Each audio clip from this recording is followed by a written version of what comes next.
Yes, the last few weeks have been good because it's spring break. So thank God for leisure travelers that still want to get out of town. Good. Good to hear. I do. I want to go.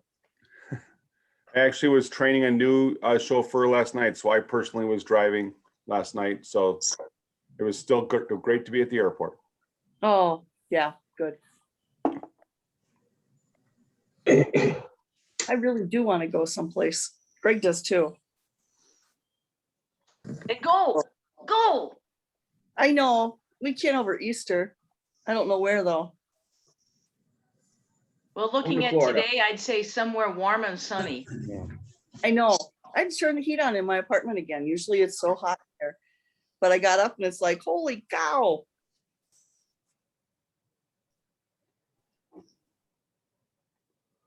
All right. Morning, Eric. Not sure. Good if we morning, have- Senator. How's everybody doing? Hi, how are you, Eric? I'm well, thanks. How's it going? That's the first time I've spoken today. Good. I think, Bernie, we should go ahead and get started. I know that Representative Damath is going to be joining us as well, so I expect her on any minute. So if you want to get started, I think we can. I want to welcome everyone and thank everybody for showing up. I think we've got about 35 people signed up today, plus our legislators. So we have a good group and we're looking forward to finding out what's going on in St. Paul. Bernie, you want to say a few words? Sure, I too want to say happy St. Patty's Day to everyone. It might remind you to throw on some green later today. But thank you for joining us this morning. You know, it's been a difficult time, a different way that government affairs has acted this year, but we sure have pivoted and have done a great job. And that's by even looking around this room today and seeing our representatives, House and senators joining us today. And we thank you for being here with us today. I thank you all the other members of the chamber being with us today. And this is at least one of the things we can get you still involved with your own legislators. You may not, we were just talking earlier, Dan was speaking how hard it is these days not to see people and to be one-on-one with them and look at body language and look at people in the eye and be attentive and empathetic with people and even curious, because it's hard during these Zooms. But these Zooms at least are still available for us to talk to our legislators and senators and House members. So thank you for joining us today. I really greatly appreciate it. Before we move into the program, we couldn't do this without our partners.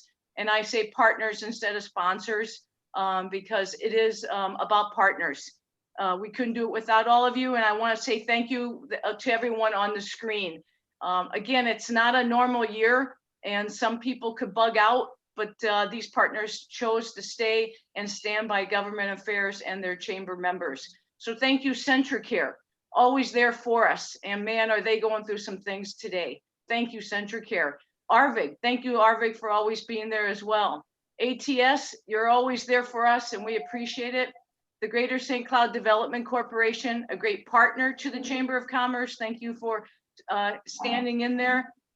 Business Central Magazine, one of the partners of Chamber of Commerce too, always there in the limelight. Excel Energy, Mark, you're always there too. Thank you to your company for always standing by us. A newer person, which I'm very proud of because we are friends, and that is Chapman Wealth Management. The Chapman family own that, and they are great people, and they stood up and when I asked to join us, and they were first that raised their hand to say they wanted to sponsor. And last but not least, that little company called Batteries Plus Bulbs, kind of unknown. The person's not known. The owner never is around anywhere. So I don't know who it is, but we want to thank them as well. So there's a little green in that title of Batteries Plus Bulbs. So like I said, this is Bernie O'Perryman from Batteries Plus Bulbs. And Teresa, I don't think I can say it any better. I'll let you take it away. Great, thank you. We do have 6 of our legislators with us this morning. And we've got, of course, Representative Dan Wolgamott and Representative Tama Tice, Representative Tim O'Driscoll, and Representative Lisa Damuth. We also have Senator Jeff Howe and Senator Eric Putnam. So we're really happy to have all 6 of you with us. We're going to do this just a little different this morning. Both Dan and Eric have 8:30, I think one's at 8:20 and one is at 8:30 hearings that they've got to be presenting at. So I'm going to ask those two just to present to our whole group. The other four, we're going to break this group into 4 different groups, so you have a little more one-on-one time with people. If you were here for a preview, you know that got a little messed up. We need you, once you're assigned to a room as a participant, please stay in the room, and the legislators will move around to the 4 groups. So you stay into your room and we will pull the legislators in and out. And Laura, I'm not sure, do the legislators need to release themselves from the room? Are you just going to pull them out and put them in another room? I should be able to move them around as Okay. need be. Yep. So if they suddenly disappear from your room, don't worry, another one will pop in. It's the magic of the legislative process that we've got going on today. But before we start that, and I would love it, Dan, if you and Eric can stay in a group until you have to go, that would be great, because I don't anticipate it's going to take us a half an hour here to get through your comments. But I'm going to turn it over. Let's start with Dan. So you were talking about PPP and what you're working on with that. That's one of the major initiatives we're working on, is to make sure we get some uniformity with the federal tax code and the PPP, how that's treated with our businesses. Lots of our businesses took advantage of that. So it would be great if we can get movement on that soon as tax time is approaching. You want to comment on that, and anything else, Dan, that you're working on that you'd care to comment on? Absolutely. Well, good morning, Chamber, and happy St. Patrick's Day. Good to see everyone, even if it's just virtually. This obviously, as you were saying, has been a session unlike any other, but we're continuing to find ways to work together and hopefully do some good things for our business community. I know that our businesses are facing unprecedented challenges that are no fault of your own, and I want to thank you for the sacrifices that you've made to slow the spread of COVID-19 and help keep Minnesotans safe. I've been trying to do everything I can to be a champion for you here in the House of Representatives. I know many of you were on my town hall that I held last November during that second shutdown, and had direct input on that legislation that we passed to provide $250 million for economic assistance for businesses. I'm proud that we did that, but I know that that is nowhere near enough to help you with the challenges that you're facing. I know that a lot of folks have been, obviously the shutdowns and things like that have been frustrating, caused a lot of hardship. I'm the vice chair on the subcommittee of legislative process reform, where we have been tasked with finding off ramps for the governor's emergency powers, getting a plan in place so that we can end the state of emergency now, as well as making long-term reforms to Chapter 12, which is the section of statute where the governor's emergency powers come from, making long-term changes to Chapter 12 so that, God forbid, if we ever find ourselves in another pandemic like this, the legislature and the governor have better tools to be able to work together in real time to address this. I am the co-author of a bill through that subcommittee. I'm the co-author of a bill that will help reopen our bars, our restaurants, our wedding venues, our pools, our everything. And it's based not on kind of arbitrary timelines, but on specific data points. Because one of the biggest things I've heard from business owners is kind of the lack of predictability, right? It's one thing to have to close down. It's another thing to have no idea what's coming or how to predict this. So the bill that I've co-authored has specific data points that you can see, okay, if we're at this number of cases or hospitalizations, this is what the capacity is going to be.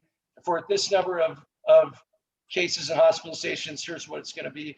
So that way, at least business owners will be able to have some predictability, kind of watching the numbers, being able to see what's coming down the pike and be able to adjust accordingly. That bill has passed out of our subcommittee. It's passed out of the Rules Committee, and I think is going to be set to be heard in the Health Committee here soon. As a co-author, I'm working on getting that to the governor's desk as fast as possible because I've heard the frustrations, I've heard the urgency. We got to make some changes and give you the tools you need, the predictability you need to be able to open up and run your business. On the PPP conformity, I'm right there with you. I'm proud to be a co-author on House File 263, which is our bill that is currently in the tax committee to do just that. And it's so important that we get this done for all the reasons that you outlined, Teresa. And so I know that the House of Representatives, I'm not on the tax committee, but I do work closely with Chair Marquardt. And I know that he's committed to making sure that we get input from businesses, that we get, that the legislature do its job, that we do our process of having hearings, of getting Minnesotans to come and testify, so that we can do this in a way that makes sure that we don't leave anyone behind, that we're supporting our small businesses, that we're supporting our mom and pop. So I hear the urgency. That's why I'm a co-author on the bill.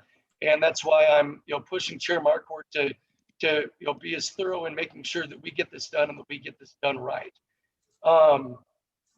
I definitely want to hear people's thoughts and feedback on this. I think that were there any other issues that you wanted specifically that you wanted to address, Teresa?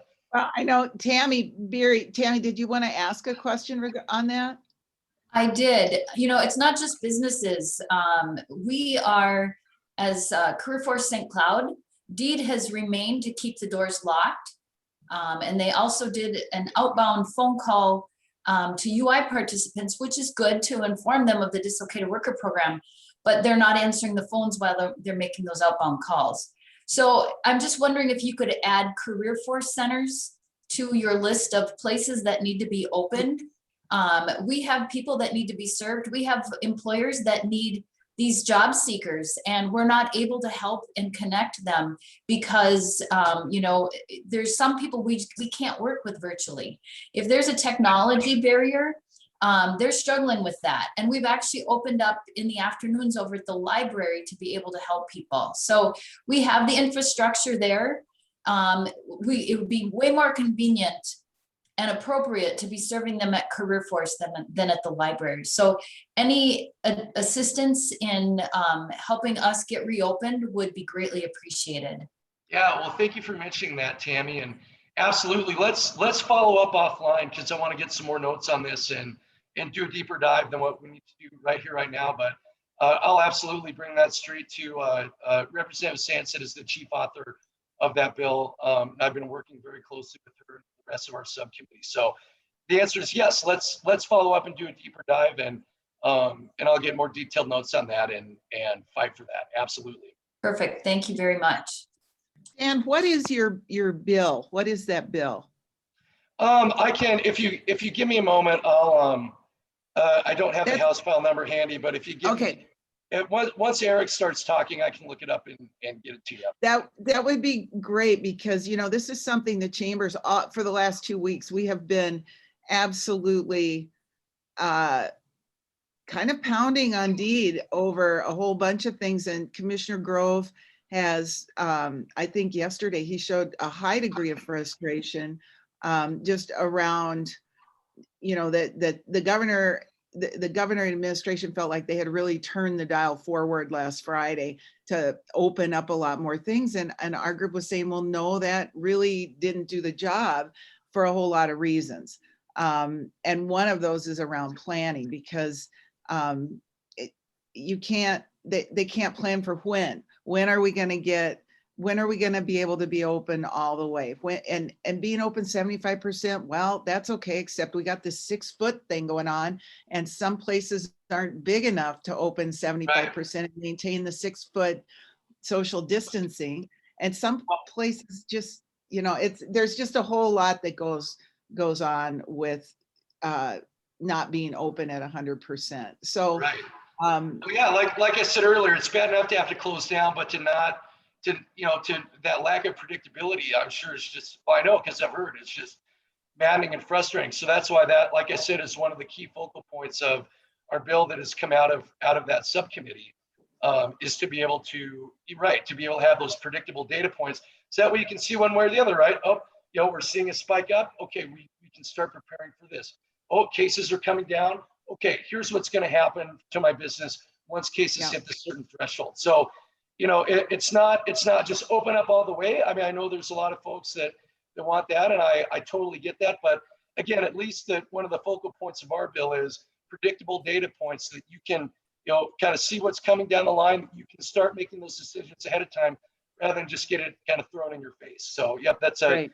that's Yeah, a key I would- point on the bill. I would love more information on that, Dan. Thank you. That's great. Yeah, no, Anything- yeah. Once Senator Putnam starts going, I'll be able to quickly pull up the Great. House file and share that with you. And yeah, Tammy put in that Minnesota State is going to transition to 3 feet versus 6 feet by fall semester.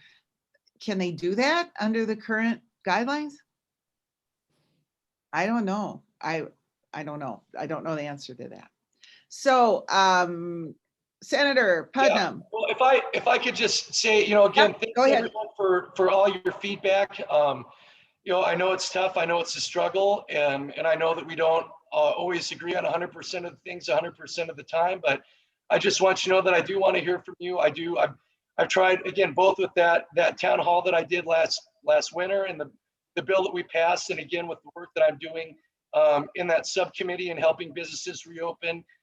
As well as being a co-author on the PPP conformity bill. I do want to hear from you. I do want to work with you, and I'm doing absolutely the best I can to be a strong voice for Central Minnesota businesses within the House DFL caucus. So keep me in the loop. I'm actually going to put my, while Senator Putnam's talking, I'm going to put my cell phone number in the chat. Always feel free, give me a ring, shoot me a text, and let me know what I can do to be a good, strong voice for businesses here at the Capitol. Thank you. Great. Thank you, Dan. Thank you very much. Thanks for being here. If you can hang around till you have to leave, that'd be great. Senator Putnam, what's up with you? This and that. I'll try and speak slowly so Dan's got some time to do some research and find his bill numbers because those are hard to find. Do you want me to talk about the PPP thing or just Sure, where are you at on it? Yeah, well, so it passed the Senate already. The bill passed the Senate already last week. I voted for it. It was a pretty easy vote from my estimation. I mean, we were talking to people, and you guys know this, I don't have to tell you this, that there are people who were thinking that they might have to take out loans to pay their taxes on a loan. And that's totally unacceptable. The one thing that slowed it down a little bit is we did try to fight for relief for unemployment as well, so that wasn't going to get taxed. That was the one thing that slowed it down a little bit, but it still passed pretty handily through the Senate. Did it pass with the relief for unemployment?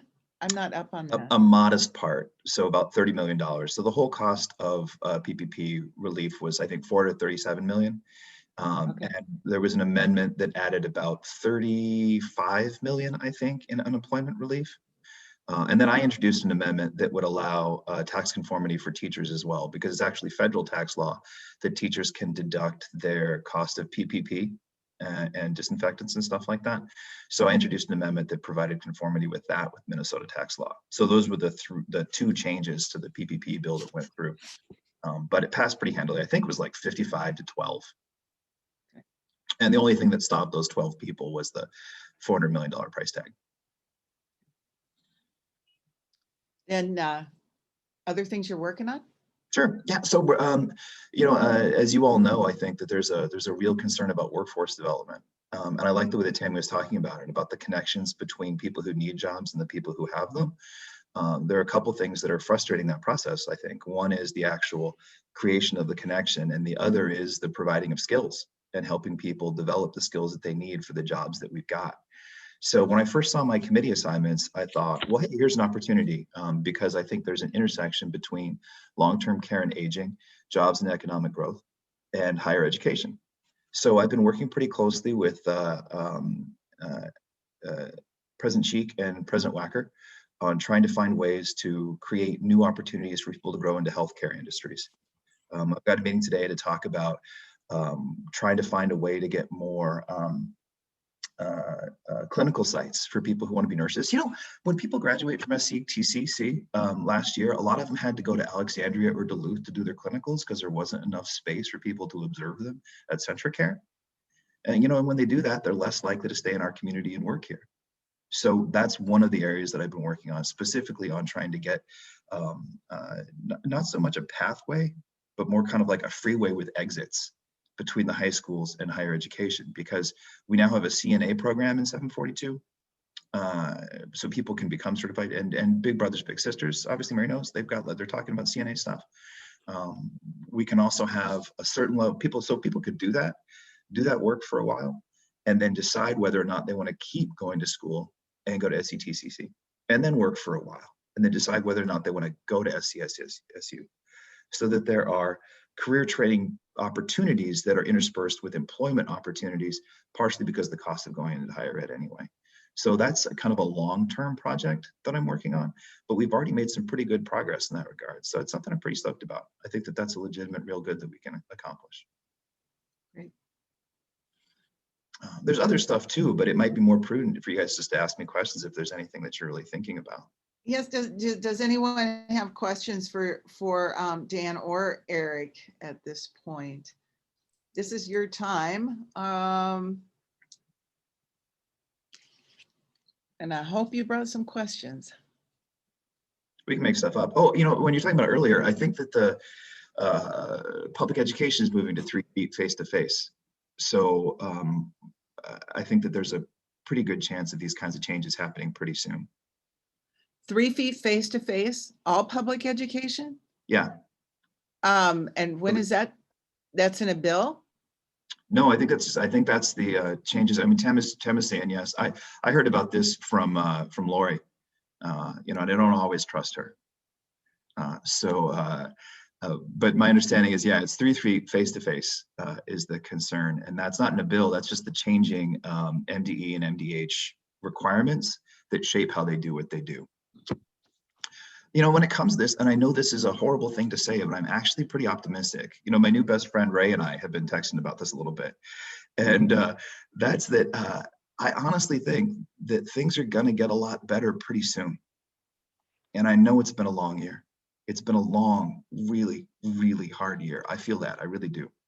But I also really feel a sense of optimism for one of the first times ever. And I'm hopeful that given the pace of our vaccination, that things are going to be cool really pretty soon. You know, we have, as a state, we have the capacity to give out more than 500,000 vaccinations every single week. And that was 2 weeks ago. And maybe you've seen that we're opening, the state is opening a brand new vaccination site at River's Edge in St. Cloud today. The governor is in St. Cloud today, opening a permanent vaccination site in St. Cloud. So 2 weeks ago, we were at 500,000 vaccinations a week. And we have the capacity, for 5,000 vaccinations a week. And it's getting more every single week. The problem is the production of the vaccine. So when we could get out 500,000 vaccines a week, we were only getting 120,000 from the government. But with the Johnson & Johnson vaccine, that changes everything. Both, especially, and this is something I'm really excited about, in terms of its delivery capacity. The governor told me a couple of weeks ago that you could leave the Johnson & Johnson vaccine in your car overnight and it would still work the next day. I don't know why you would want to do that, but it's nice that you can. So now we can get to rural areas, the people who are homebound, and give them a sense of security and safety about becoming public again. And that's really exciting. After this incredible year, that's really exciting. It's been a game changer last week and 3 weeks in terms of vaccinations. And that's why I'm so optimistic about not just the dial being turned back, but maybe being turned off by midsummer. And I know when you've been suffering for a year, another 2 months, that still sounds pretty hard, but at least there's an end in sight. And so I feel pretty good about that. Mary, you want to voice what you put in the chat? I think it's worth your voice. Maybe. Hello, everyone. I'm sorry, but I am in sunny Florida, so sorry about your snow back there. I'll be home soon. But I do want to say we've been talking to the governor's office from a Boys and Girls Club across the state that they're expanding the school, the K-12, but we are not able to serve more youth in our programs across the state. So we really need to be able to access, to reduce some of the restrictions on the youth out of school time programs, because these kids need the additional academic support, the social emotional support, all of the pieces that go with the Boys and Girls Club to be able to serve more youth and help them with their academic loss and their social emotional situations that they've been going through with all of the pandemic. So we really need them to also, when they're expanding for the K-12, be thinking about the youth out of school time programs, because those kiddos need us. So I'm just asking that you consider that as well. And you know, I'm not sure if all of you are aware of the where's the plan initiative that the Chamber Federation's been working on, along with the Minnesota Chamber. And I think that the bill that Representative Wogomodt is talking about goes a long way. I know that Representative Dave Baker also had a bill that included a lot of the hospitality venues, and that died evidently. It's and I'm not exactly sure why. I haven't looked completely into it, but we were pretty psyched about that. So I'm excited to read this House File 1514, Dan, and see what's in there as far as the kind of the measuring points, because that's what we're looking for, is something that can be watched and that businesses can say, okay, it looks like, 2 weeks from today, we're going to be out of the woods, and we can look toward that. So, Yeah, and the absolutely. governor, We have different levels of risk that will correspond with data points. So that, again, whether it's better or worse, at least it'll be that predictability, so you can make decisions ahead of time and know what to expect. I just want to make a comment about Dave's bill. Basically, the reason Dave Baker's bill didn't make it is because it is very aggressive, and that's what we think needs to be done. When we talk about a lot of the issues in committees and what's happening, the thing that they always talk about is, how can we fix it? And basically it's, we can open up more, or we can open up, and we'll have the monies that we need. But we also need to see that PPP now, because corporate tax deadlines are already gone.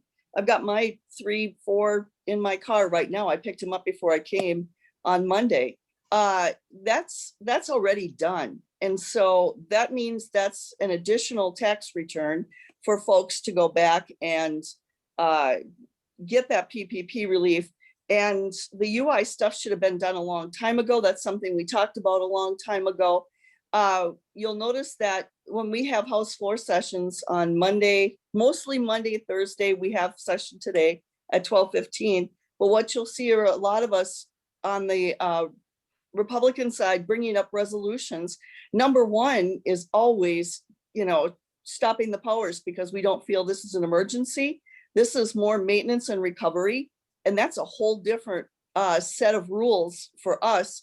And we're just dragging, guys. We're just dragging. And it's so frustrating. And the last couple sessions, we've been trying to bring up PPP, and the chair, Marquardt, is always making excuses and basically saying, well, we're not ready yet. We don't want to leave anybody behind. And that's great, but let's open it up and help the majority. And then let's figure out what needs to be done after that. I'm not hearing a lot of go forward in any of my committees. It's almost as if COVID doesn't exist.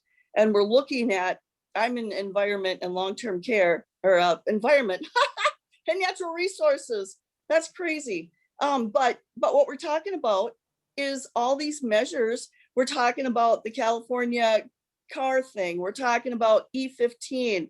We're not talking about different things. But what was really scary to me is that Chair Hansen brought up file number 1733.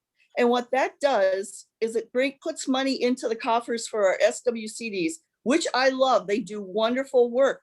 But the extra money is coming from, they're upping the fees for registrations of deeds and mortgages. That's a housing cost. And housing right now sucks. We don't have enough housing. The cost of materials and everything, because of the way things are not being manufactured and shipped and all that, you're looking at, you can have a contract to build your home, but at the end of the day, when you're finished with it, contractors are telling owners that you might have to pay another $20,000 to $50,000. That's on their backs. That's how much materials have gone up. Greg and I have noticed just on buying little things like base shoe.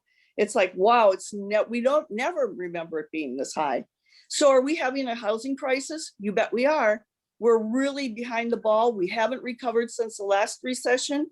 And what we found from the last recession, and I agree with this, is our economists will tell you, number one, the economy doesn't recover unless housing recovers, and it hasn't yet from the recession. But what we also know is that we need to get back to doing things and figure out why we're not doing that.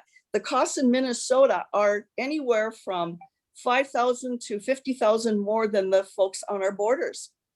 And that's a big deal. And we're doing nothing to check out why is that happening? And that's very concerning to me, because that makes a difference in everything. In fact, we're not sure we're going to keep the same amount of congressmen that we have because we're losing people in Minnesota. Well, why do you think that is? I can list you 4 or 5 things right off the top of my head. We need to open up. We need to get that PPP in place. We need to get the UI in place. We need to say that our way to recovery is our economy and free market, and it needs to be free. And we're not doing that. And it's really frustrating. I can't tell you how frustrating it is to listen about how we're going to look at E15 and charge and rest, all of our gas stations, if they want to do it, have to do new tanks, and it's going to cost each one about $500,000 to redo tanks. Oh, but wait, it's only till 2030 because they expect we're going to have more electric than anything else. But talk to anybody who in Minnesota who's driving these vehicles for work and such, they're like, we don't like it, we don't want it. The motorcycle, snowmobile, anything like that are going to say we can't even burn it in our engines. As my son says, who's in the motorcycle business, it's like burning moonshine in your tank. So we got a lot of things we got to look at. What is the important thing for Minnesota? Right now, it's not adding anything more. It's opening us up, and it's really frustrating to not feel like we're really going full-fledged to do that. And I'm just, after I make a few more phone calls today to some folks I know in our community that have been open for a long, long time, I'm kind of scary looking at how the day is going to end up. So please keep continuing pushing us. We got to get this done quick. Thanks, Tama. I know, okay, so I'm going to keep us together, and we'll go into breakout sessions in just a little bit, but I'd like to give everybody to make a comment on this because it is so important. And I think if everybody hears it, then you don't have to repeat it 4 times. There are some questions over in the chat I don't want to miss. So why don't we go to, I don't know who had their hand up first. We'll go to Representative O'Driscoll. Go ahead, Tim. Thank you, Teresa, and folks, for the opportunity to be able to be here with you today. And also want to just thank Tama for getting the conversation going as well. A couple things I want to underscore.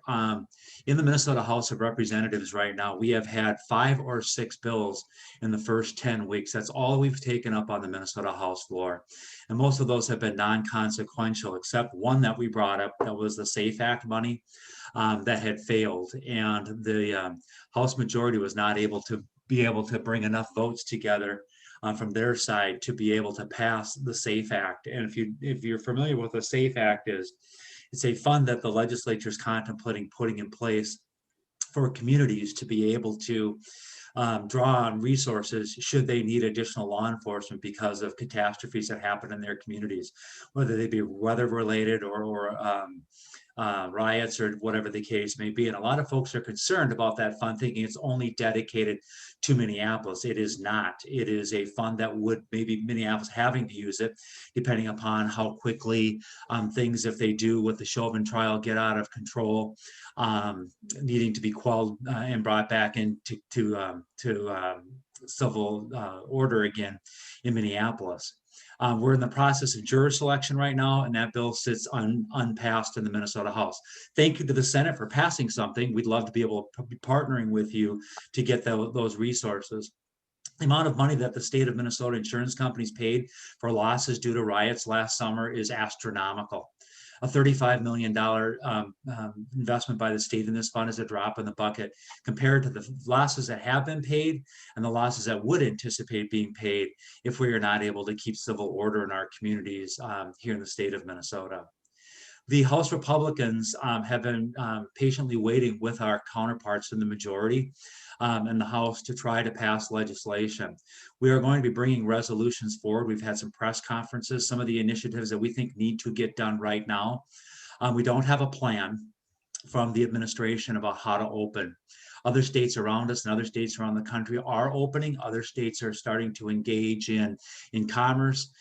We don't have a plan about how we're going to open up, but I've visited with many of you on other Zoom calls and have asked you to reach out to the governor's office. And I will ask that, make that ask again this morning, to ask for what that long-term plan would look like.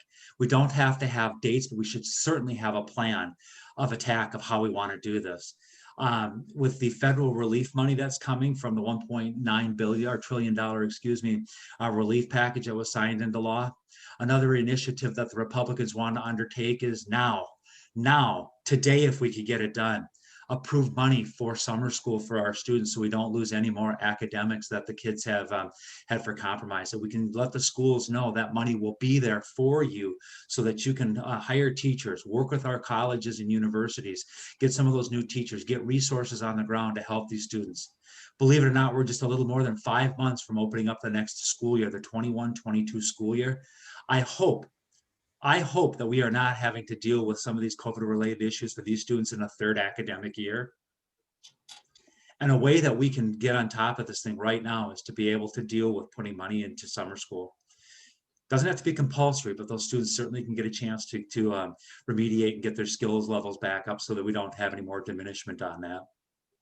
The PPP, we know that businesses had to file their taxes on Monday. Needlessly, they had to file extensions and incur additional cost. Thank you again to the Senate and Senator Putnam for your support on the PPP relief. Our businesses need that relief. We're just not getting traction in the House right now. The Republicans have heard and are continuing to hear from businesses and parents across the state that we need to do something, and we are trying our level best to move things forward. Those are two major things that I can tell you that we are working on right now to try to keep and get businesses open and get things moving. So again, if you can, reach out to the governor's office and ask for a plan.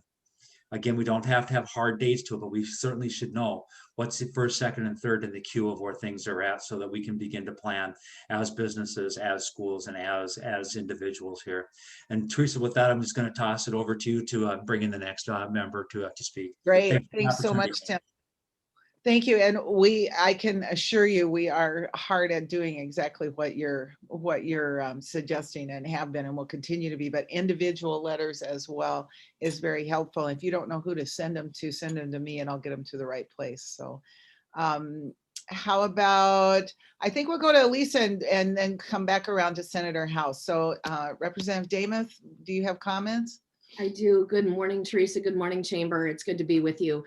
There has been a lot already spoke about, and I had a couple of notes that I wanted to share, but I think I'm going to just respond to what the conversation has been right now. Again, as it has been said, our businesses need to have us provide that tax relief for PPP. Without a doubt, that should have been done. We had an amendment on the floor that would have taken care of the one little question that was there, and it still was voted down. So keep watching for that. Keep putting the pressure on. We are with you, and thank you again to the Senate for pushing that as far as you have. Our businesses, again, as we've talked about, these turning the dials and moving things a little bit, while that is appreciated, it is not enough. And knowing that our numbers of the virus are down and the vaccine levels are up, it puts us in a very different position. So the what's the plan movement that was spoke about, Teresa, I believe you mentioned that, that is first and foremost. One of the other things that I want to talk about is when you talk about, and I believe it was Mary's comment, if there's going to be a 3-foot distance for students in school, can that also be applied to the Boys and Girls Club? That is a key reason why those emergency powers should go away. The legislature should be brought back in, because that, again, is picking winners and losers. We're literally talking about the same kids, but they have to go under one set of rules in one area and another set in another. If the full legislature was brought back in, as we should be, to help make those decisions, somebody could have pointed that out rather than throwing things at these dials and changing a little bit, and then we have to come back in and try to fix it. That's what was done with our wedding venues. Our restaurants a little while ago were allowed to open to a certain point, but our wedding venues could only have 10 to 15 people in. So I sent a letter to the governor's office and to Deed and said, hey, could we look at this? Of course, no response. And then all of a sudden that did start to change. Representative Poston carried a bill, and that bill number was 1643. And I signed on to that, asking that we could take a look at making sure that those restrictions or requirements for businesses would all be equal. The bill that was also mentioned, I believe Representative Tice mentioned Representative Baker's bill, just so you have that number, that was House File 1333. It is still alive. It's just not getting attention, but that's what would move us forward. And I do appreciate Representative Wolgamott and his participation on the committee that he mentioned, the Legislative Reform Committee. I don't serve on that, but I did watch a few of those hearings. I know last Friday they didn't even meet. I think that's important work, but it is moving incredibly slow. As a legislator that's watching and hoping for more, they are working, but it is moving very, very slow. The last thing that I just want to touch on before I turn it back to you, Teresa, is the fact that our schools need to know where our kids are.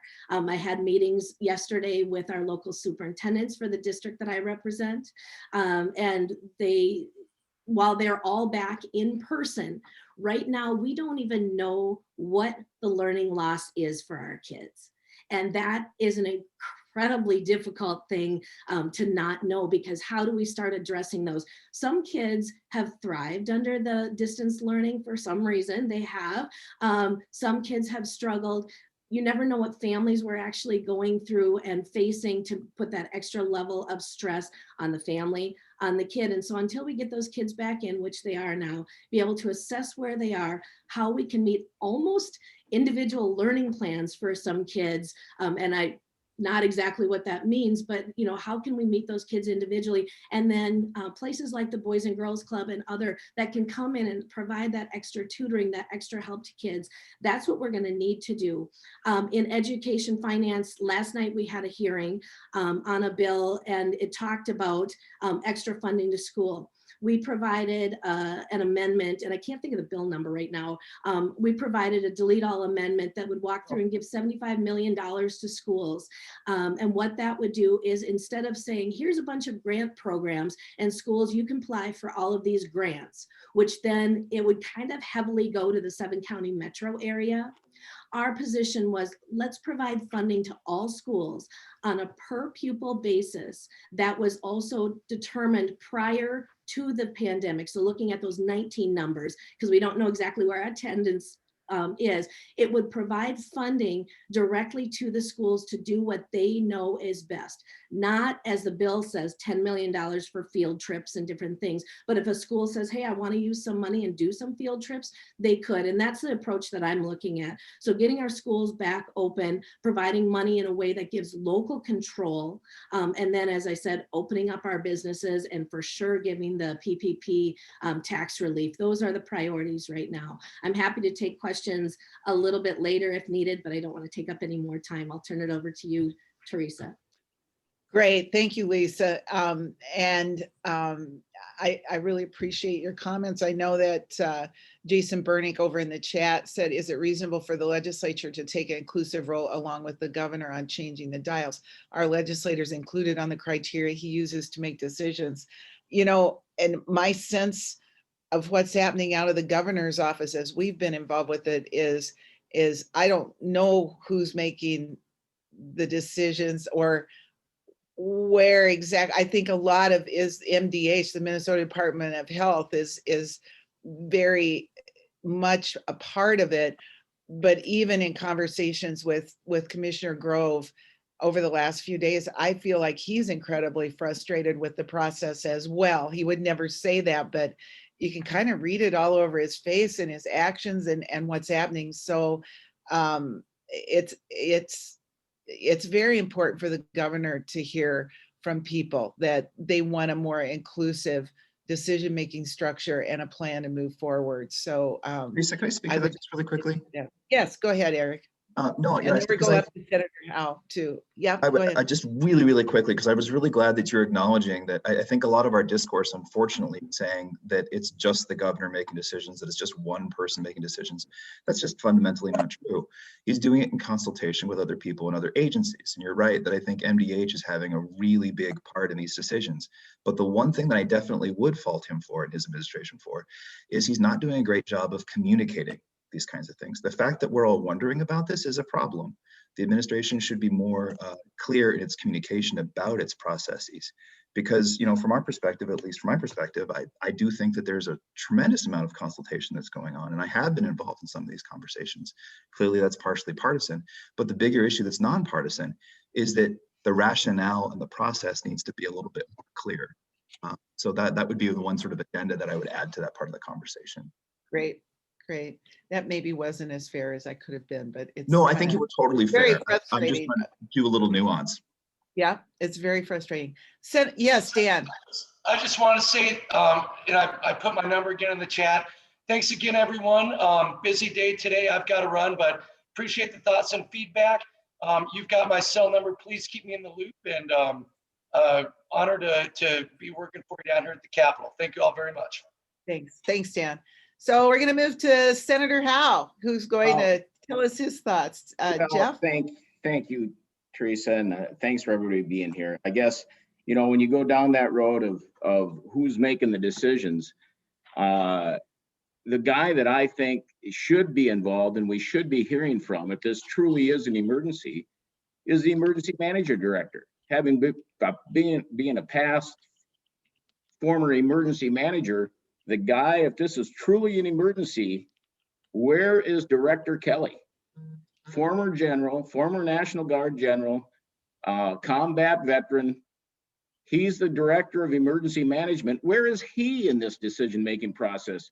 Except for the first couple of weeks, he has been null and void out of the discussion as far as I know, in my discussions with him. So I think that's a huge disparity in what's going on here. A lot of the topics have been covered already by everyone, but I truly believe that, when we talk about funding for summer school, a key component of that is getting broadband out there.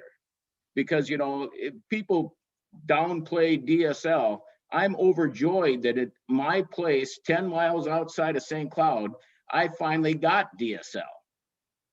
I didn't even have that. The internet came from a silo 1.25 miles away. When somebody unplugged something in the barn, I was out of internet. So and there's students out there with the same problem, even worse than that. So we have to, I think those things go hand in hand. I'm actively involved in transportation funding. The E15 thing was talked about. They talked about giving waivers for smaller stations, so they didn't have to do it. Basically, what that is a death sentence for them, because the competitor across the street is going to be selling the cheaper fuel, and they will be locked out, and they'll lose their customers. They'll be done. So that's not the right answer. We got to fix that. I've got a couple of bills in on the electric vehicle piece, because if that's the future of where we're going right now, the only tool in the toolbox is increasing our surcharge on EV vehicles to equate that to what we're doing. But I truly believe the right answer is equating electricity as a fuel and putting the equivalent fuel tax to electricity per kilowatt. And we need to collect that at the wholesale level, just like we do on our gasoline. PPP, the disappointing piece, if you followed that in the Senate, the very disappointing piece on that was the amendment to try and put an additional fifth tier tax, income tax, on the PPP bill. Here we are trying to help businesses on one hand, and the other hand, we're sitting in a surplus situation, and we're trying to raise income tax.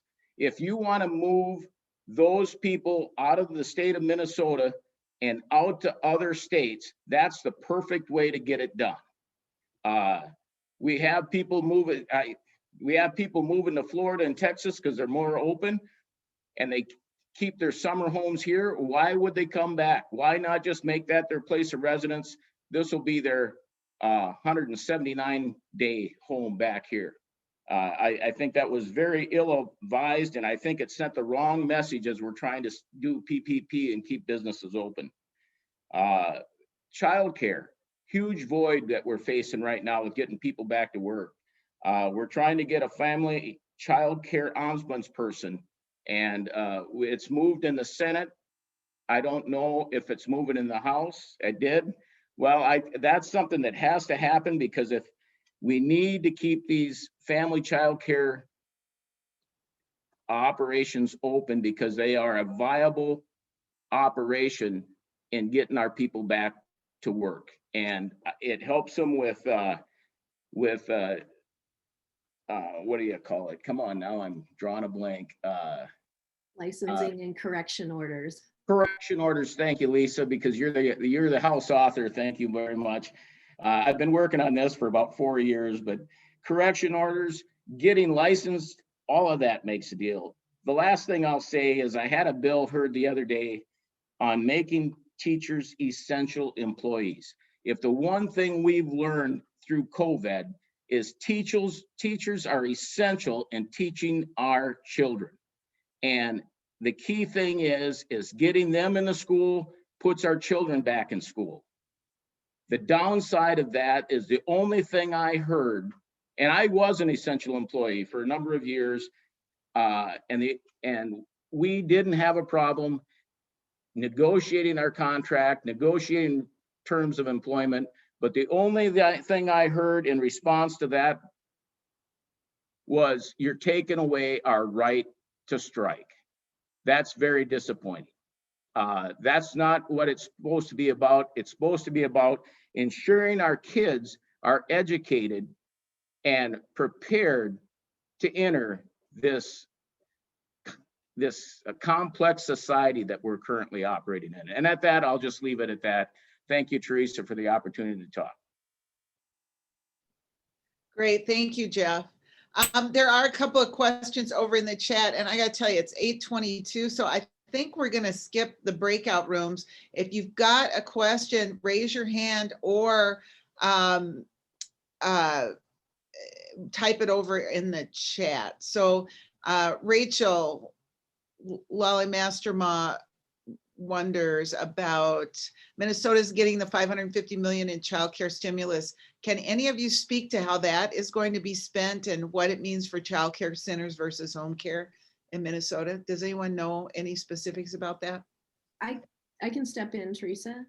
Go ahead, Lisa. Sorry, Lisa, just for a second, like I can't speak about that specifically, but I also have to go. So I just want to say thanks to everybody. Okay. And I'll say, I'm sorry, Lisa, for interrupting. That was super rude. No problem. I got to jump. I got a committee meeting coming up. And I just want to Great, say thanks for everybody for hanging out. I put my phone number in the chat. I'm also having a general legislative update town hall next week, Thursday at 7 o'clock, I think it is. It's on our Facebook page. I have town halls every single month. And so I'm hoping that maybe some of you guys will stop by. It's very open conversation. I don't moderate or curate questions because there's no question I'm afraid of. So show up and hang out if you want, talk about stuff. I think it'd be cool to see you. Take care, everybody. And thanks again, Teresa, and all of you guys for doing this. Sorry, Thank you. Thank you, again, I'm Eric. sorry, Lisa, for interrupting. No problem, Senator. Go ahead, Lisa. All right, thank you. I can't speak to the new dollars that are directly coming in, but what I can tell you that happened before I had a chance to work on the very first COVID relief package back in March that provided dollars to the child care providers.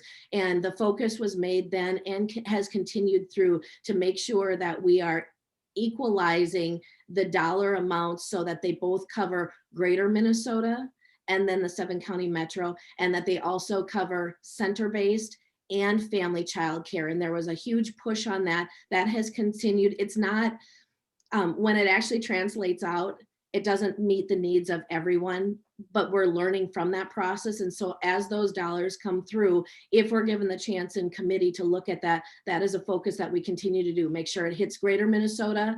And then because the needs are much different because of our geographic space, and then to make sure that it's equalized between family and center-based.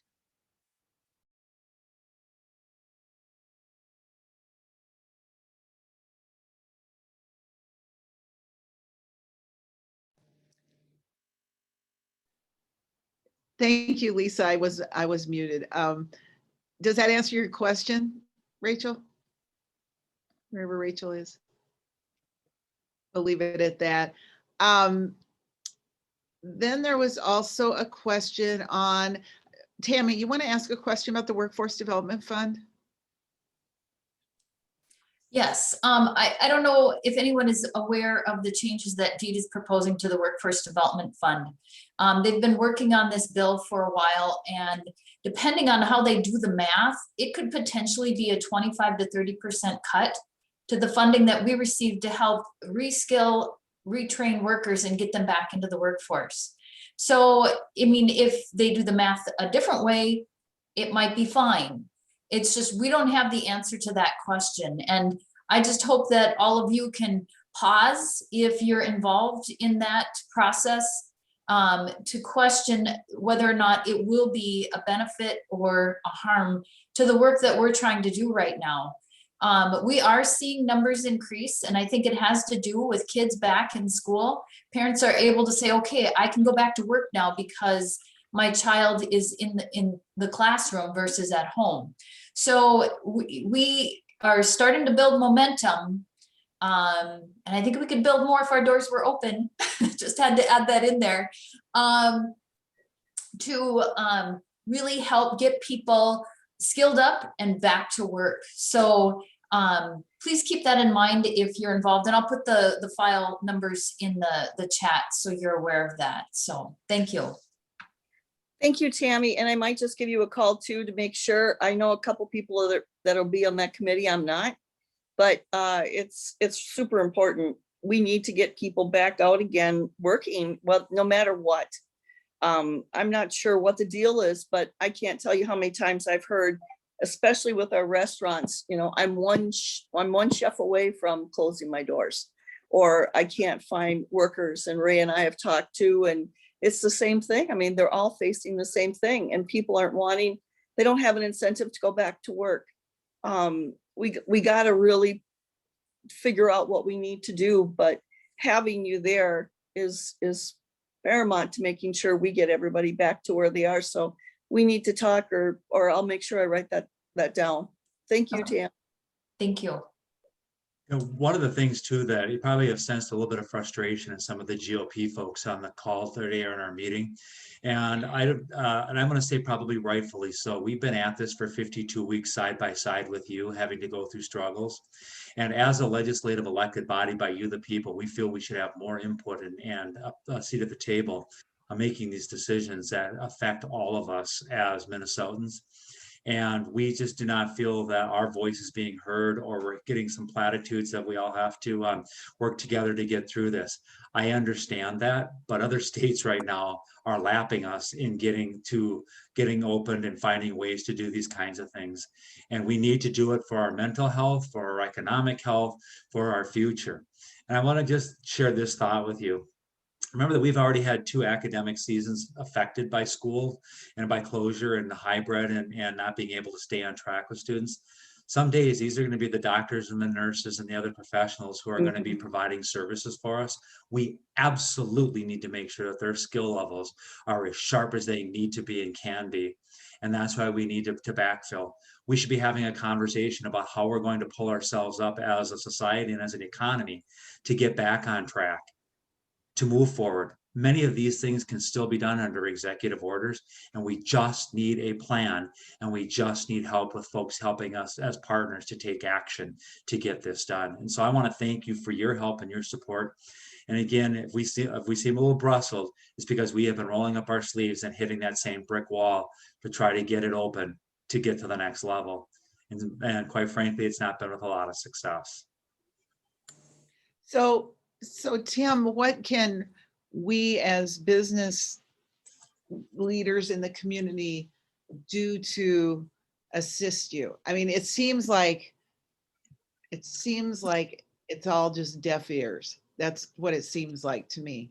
One of the things, Teresa, that I would do, and I want to thank, and I know Senator Putnam has left, but I want to thank Senator Putnam for his support. He does see the need. I know that he's been working with Ray Harrington, because Ray and I visit every once in a while, and he said that he struck up a conversation, and he's working with Eric to try to get him informed on what's going on.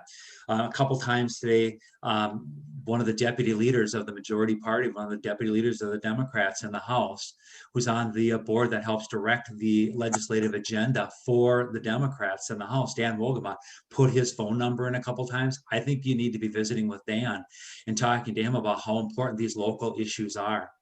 And no business goes out there and puts on their marquee, we're open, but we don't know for how long. Right? They go out there in their marquee and they say, please come in, please do business with us, please help us. And then quietly they will go away if they are unable to thrive. And private conversations I've had with a number of businesses, they're teetering. They need help, they need opening, they need latitude to be able to get things done. Employers are still short of qualified employees. We need to do these kinds of things. And a lot of that can still be done within very reasonable people making decisions for themselves, wearing masks, self-regulating what they do and what they don't do. We've got to trust people a little bit more too, that they will make those right decisions. But reaching out, Senator Howe has just been a champion. He's in the majority in the Senate. And I would think that we would want to try to get all of our Central Minnesota legislators on the same page, moving in the same direction. And Dan has encouraged us to work with him. So I think that additional meetings with Dan and sharing some individual stories and things with him to help him to bring that back to the majority, that now is the time that we need to start moving in a different direction. Great. Thank you, Tim. Larry, do you want to put your plug in there verbally too? Sure. I just want to mention to all of our legislators, and thank you for being here today. I know it's a busy time right now, but just a plug in for Launch Minnesota. Launch Minnesota was passed the last biennium. Greater St. Cloud Development Corporation has the honor to be a hub lead for the West Central Business District. You might know about our G-Beta accelerator that we work with on Generator. We raised about $180,000 in sponsorships per year from private businesses. And we're able to leverage those sponsorships to receive a Launch Minnesota grant. So we're effectively increasing, the effect and the impact of those sponsorships, and hope that we can have another funding for the next biennium for Launch Minnesota. Great, thanks, Larry. Also, I see if you check the chat that Senator Howe, Representatives Demuth and O'Driscoll are having a Zoom event Friday morning from 7:30 to 8:30, community conversation. There's information in there about how to register. I'm sorry I can't come. I've got a conflicting meeting, Tim, but that sounds like a great opportunity for people to catch up more and perhaps become a part of making stuff happen. I also, yes. I just have a comment when there's a chance in your agenda. Go right ahead. Go right ahead, Lisa. Okay, thank you. One of the things that we are noticing, the committees that I serve on in the House, and I'm on early childhood education and policy, or finance and policy, education, finance, and then health, finance, and policy. And what we are seeing is there's limited testimony for the public portion. People have to sign up a day in advance or 24 hours in advance. You have to schedule your testimony. So it's not like you could be in a committee room, in a committee hearing, and then, raise your hand and be recognized. And then the written testimony is put into our virtual packets, which is perfectly fine too, and we look through those. But the problem with some of what we're seeing, and I know the paid family leave is quite controversial, especially with this group, but the paid family leave, when that bill was coming through, the first committee stop, and it has a number of them, but the first committee stop was early childhood, finance and policy. And there were 10 testifiers, and they were all 100% in favor of paid family leave.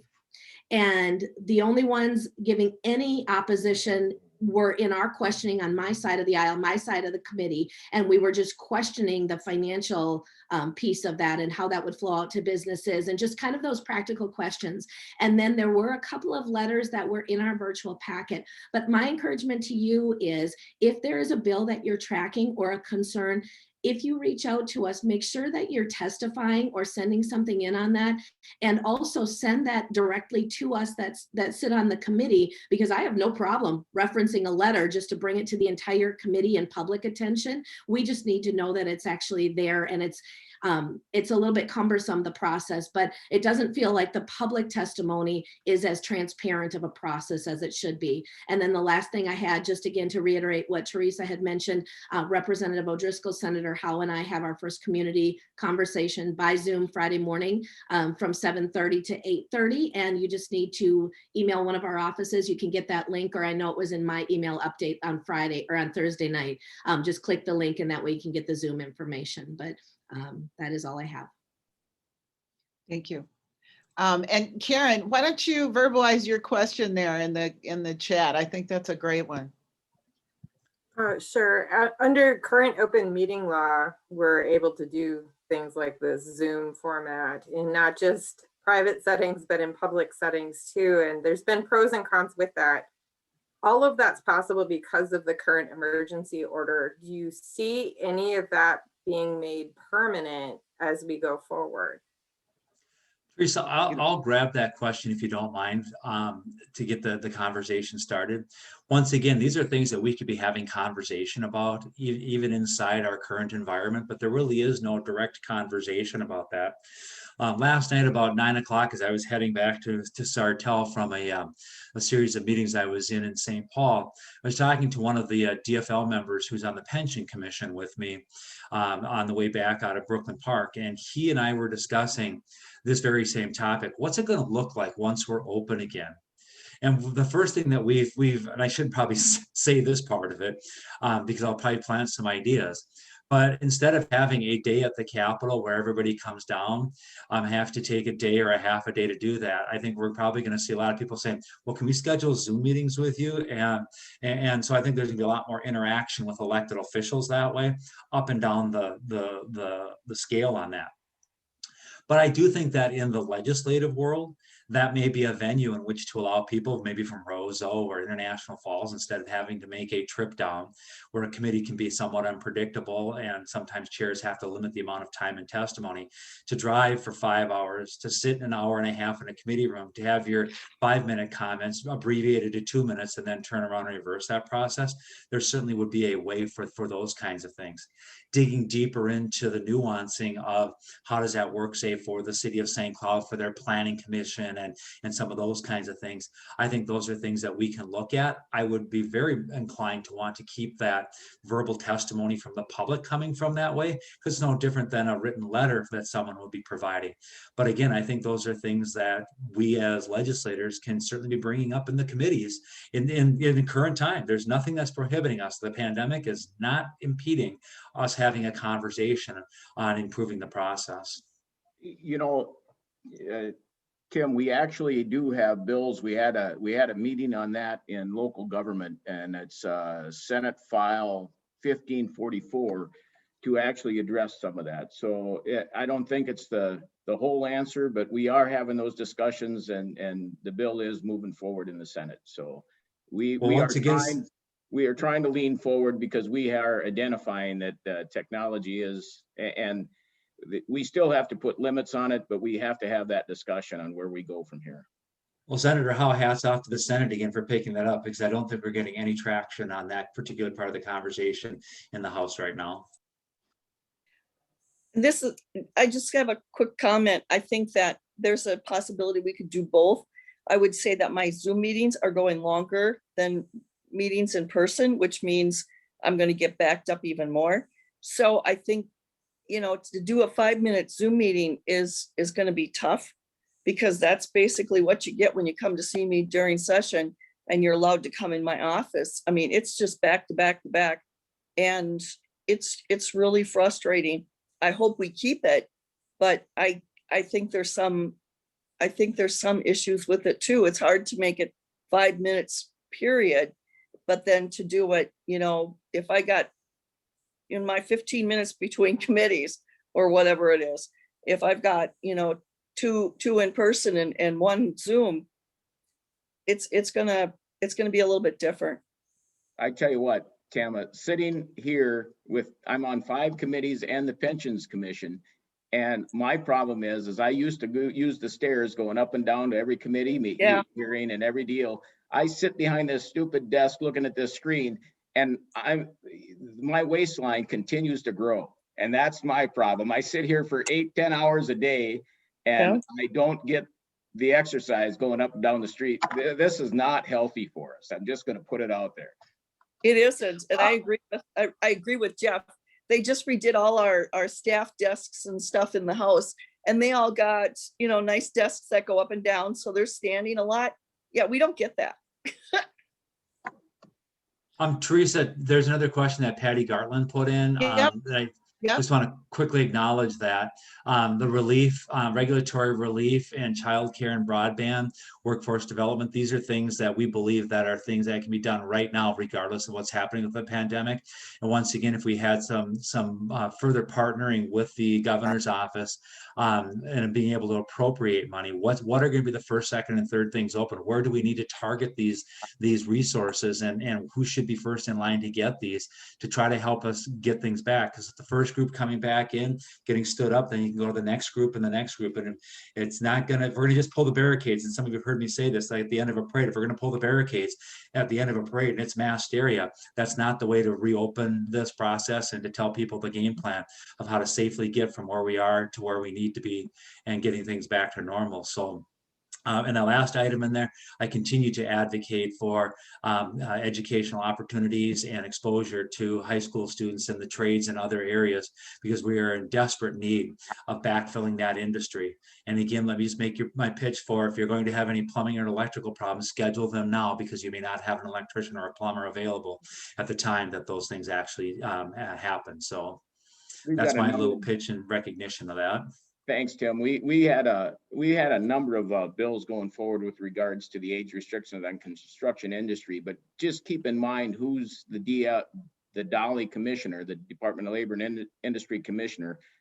That's what she was the director of that department in Dolly, as far as youth working on construction sites, and she is totally 100% against that. So that's a tall order for us to change. And but we are continuing the conversation. We need to get there, because you're right. That's those folks. That's where it's at. And we have to make sure that kids have that opportunity and that education, and at least expose them to those industries and those trades. I just had a conversation yesterday with a gentleman who, I don't know if anybody saw the story on the news. They're doing a new homeless shelter. It's like one big building, but they have different pods. There's like 4 pods within a group, and they have several of them in there. And they're just basically bedrooms and bathrooms, and then all the other stuff is like a dormitory types thing. Well, Duluth wants to do it. And my question to the gentleman is, are you looking at using maybe some of our high school kids that are in, the building program like Tiger Build or whatever, to do some of those? And he said, yes, they've absolutely been reaching into there and doing that. And I think getting the foot in the door there is one way that we can say, look, we need to do something with our kids. That's not an apprenticeship, because that's what they want to do, is put these kids in an apprenticeship. And it's like, no, we just want to have them know that this is available to them. And this is what they might want to do. It needs to be a learning experience so they can figure out what they want to do. But I like that idea. Angie Brick from Rota Chopper also added to Patty's comments about age restrictions in manufacturing industry as well. So we are approaching 8:45, and I promised to get people off so that they can get on with their committee meetings and things for the day. I want to thank everyone for coming. I know there's probably more going on than just pandemic related issues, but it seems like that is absolutely at the forefront. So I would just say, if you want to continue the conversation, please take Representative O'Driscoll up on his offer to come on and have the community conversation on Friday. I understand the governor is in town at our new community vaccination site today. And we'll also be visiting the National Guard camp at the Ripley Training Center. So I don't know what time he's going to be there, but I think that's probably at the Civic Center. And Bernie, I'm going to turn over to you. Wrap things up. All right. Well, thank you everyone for being here today. It was a lively conversation. Didn't need to go to breakout rooms because we had our own little breakout room right here. And it was very balanced and respectful, and I thank you all for that. Again, thank you. I want to thank our sponsors again. For them, our partnership, this kind of thing could not have happened. They're on the board, again, Centricare, ATS, Arvig, Greater St. Cloud Development Company, Business Central, Batteries Plus Bulbs, Excel Energy, and Chapman Wealth Management. Thank you to all those sponsors and partners. Thank you to all the House reps and the senators that were on today, taking the time. I know you're very busy sitting behind those desks. And Jeff, I don't see the waste, so you're hiding your waste pretty well behind the desk right now, but look forward to seeing you and hugging that waste one day sooner than later. And our next program will be April 21st. Third Wednesday of the month. And Teresa, do you have a topic for the 21st? We will have our Congressman Tom Emmer, and I'm working on the senators to see if we can get federal Senate leadership or the senators themselves on with us for a federal update in April. So that should be an interesting conversation, and we look forward to having all of you participate with that. And this was recorded. So if you want to It go was back, recorded. yep, and so you can go back and revisit it if you need to pick up on any emails or texts or some information you may have missed. But again, thank you all. It's really beneficial that we can keep this going and do things balanced and get through this ugly COVID situation. So thank you, guys. Thank you all. Have a great day. Have a great St. Patrick's Day, and thanks to our legislators. Thanks, everyone. Thank you.